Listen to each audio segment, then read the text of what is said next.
মক্তব বিভাগ, এই মক্তব ফজর পরে যে মক্তবটা ছিল আগে, বর্তমান ম্যাক্সিমাম প্রত্যেকটা মসজিদে আজকে মক্তব নাই।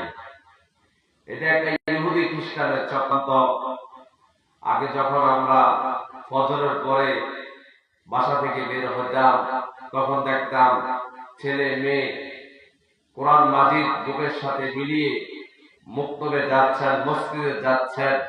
মহল্লাতে একটা সুন্দর পরিবেশ ছিল। আজকে আমার সোনার বাংলাদেশে বিশেষ করে ইসলামকে ধ্বংস করে দেওয়ার জন্য, নবীর সুন্নতকে ধ্বংস করে দেওয়ার জন্য ইহুদি নাসারা আজকে আমার মক্তব বিভাগকে ধ্বংস করে দিয়েছে।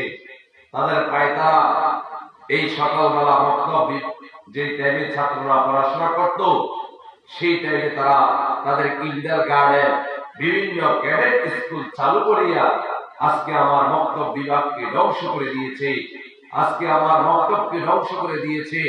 শুধু আমার যুবককে ধ্বংস করে নাই তেমন নাই, এই যুবকের সাথে সাথে যে গার্ডিয়ান আছে, গার্ডিয়ানদেরকে শেষ করে দিচ্ছেন। ইহুদি নাসারা চক্রান্ত ইসলামকে চিরতরে ধ্বংস করে দেওয়ার জন্য তাদের এই চক্রান্ত।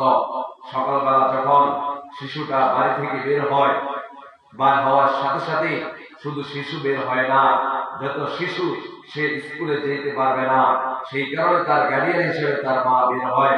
তার মা বা এমন ভাবে বের হয় যেমন এলাকাতে নর্তকীর মতো বের হয়, সাজুগুজু করে, এমন ভাবে সাজুগুজু করে যুবকদেরকে এমন ভাবে আকর্ষণ করে ওই সমাজকে ধ্বংস করে দেয়।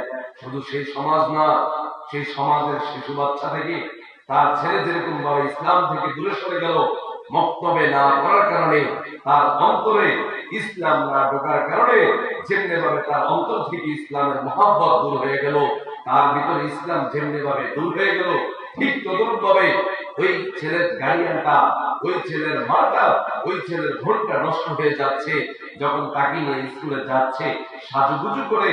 আর যুবকেরা ভাগের ন্যায় তাকিয়ে থাকে যখন সুন্দরী মেয়েরা যায় তাদেরকে ইত্তেদিন করার জন্য এবং ধ্বংস করার জন্য। আজকে আমার এই নুরানি বিভাগ, আজকে আমার এই সকালবেলা মক্তব বিভাগ নাই। শহরে তো নাই, পাশাপাশি গ্রামগঞ্জেও নাই। আজকে আমার ইসলাম, আমার নবী ইসলামকে ধ্বংস করে দেওয়ার জন্য ওই ইহুদি নাসারা এমন ভাবে চালু করছে, মক্তবকে একবারে ধ্বংস করে দিছে। কিন্ডার গার্ডেন, কেজি স্কুল চালু করিয়া আফসোস, আজকে যারা এই বয়ান শুনতে আছেন, যারা উপস্থিত আছেন, আমি মেহরবানি করে বলবো আপনি আপনার ছেলেকে সকালবেলা মক্তবে পাঠিয়ে